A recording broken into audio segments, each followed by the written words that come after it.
In this video I'm going to show you how to quickly and easily remove a radiator for decorating.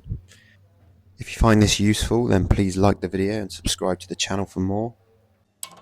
Firstly, you want to shut off both the valves. These were older valves. I use this little ratchet spanner sometimes for radiator valves, also fits pump valves and drain offs. I'll link some of these products below in the description because they are quite handy, especially for tight gaps like this one. As you can see here, this radiator valve started to weep where it's turned off, as it was an old one. The simple fix for this is to get your adjustable spanner and just nip up the gland. You don't need to go too tight, but that just stops the drip. And as you can see there, it was a bit loose.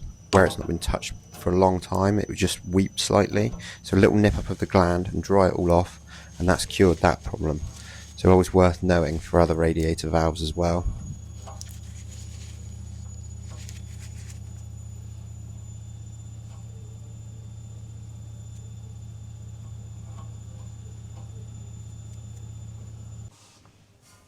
This valve was in a bit of a tighter spot behind the basin, so you remove the head with the screw on the top and shut the valve off using my little ratchet spanner.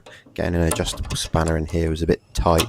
Unfortunately, this ratchet doesn't fit every radiator valve, but it does fit a lot of them. And like I mentioned before, pump valves it's great for, and drain offs as well. A good test if you're worried about the radiator not being shut off fully would be to open the vents first.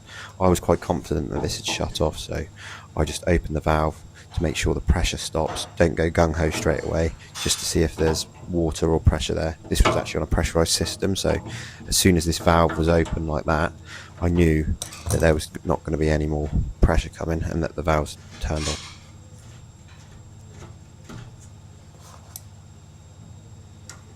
I often use a wet vac when draining out radiators because I find it can take a lot of water, but for the purpose of my videos, my long form videos, I tend to use just pots and things because it's more helpful to homeowners, because not everybody has a wet vac. You then open the vents and this will help the radiator drain out a bit more. The more you open the vents, the more air that will go into the radiator and the more water will go into the pot, so you want to do it a bit carefully, do it slowly. This pot was getting full quite quick, so I then decided to switch it over once it was full. This tub is designed for working on radiators, as you can see with the little notches in it. It clips around 15, 22mm and I think 8 and 10mm pipes. That's what the little notches are for. Here I could just sit it under the radiator, but as you can see it's getting quite full quite quick. I then decided to switch over to my folding bucket. These things are brilliant because they can just get into certain places that the pots can't, and they're bigger volume obviously, so I always have a variety of pots and towels just to pick up any water.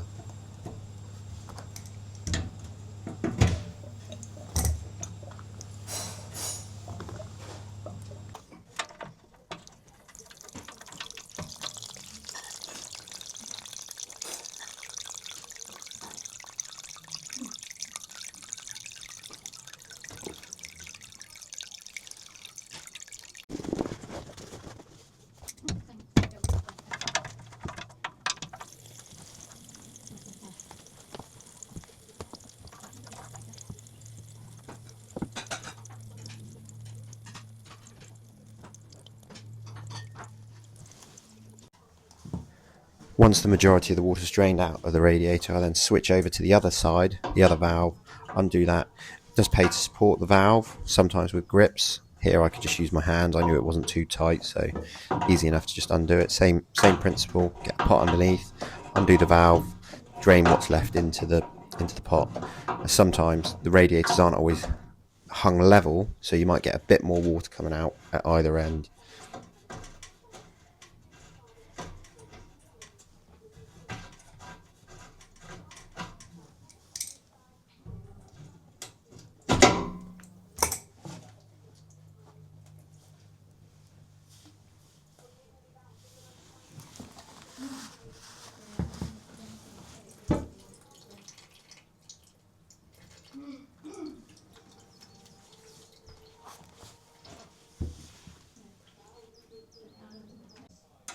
Once the radiator is empty, you always want to make sure you do up the vents. I often flip these radiators over because there's always black sludge in the bottom of these, especially the older radiators.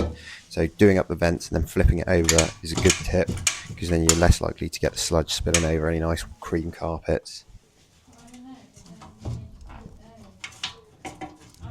These do need a bit of a jig to get them off. They can get a bit tight on the brackets, especially as they're older. I mean, this radiator was likely 30 plus years old, so they can be a bit fiddly.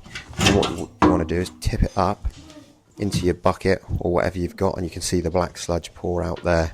And then I like to flip it over. Obviously this was only a small radiator, so easy enough on your own.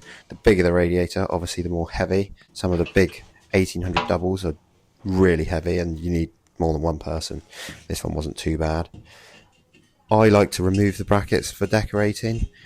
I will put the screws back in on occasions, but if someone's plastering the wall, then you definitely want to put the screws back in and tell them to leave the screws in, because otherwise you won't be able to find the holes and you'll have to rehang the radiator using the old pipes, and it can be a bit of a pain. Luckily this one was just going to have a bit of paint over it. I actually did it for the customer anyway. Let me know in the comments if this has helped you, or if you have any other questions, feel free to hit me up with them. Thanks for watching.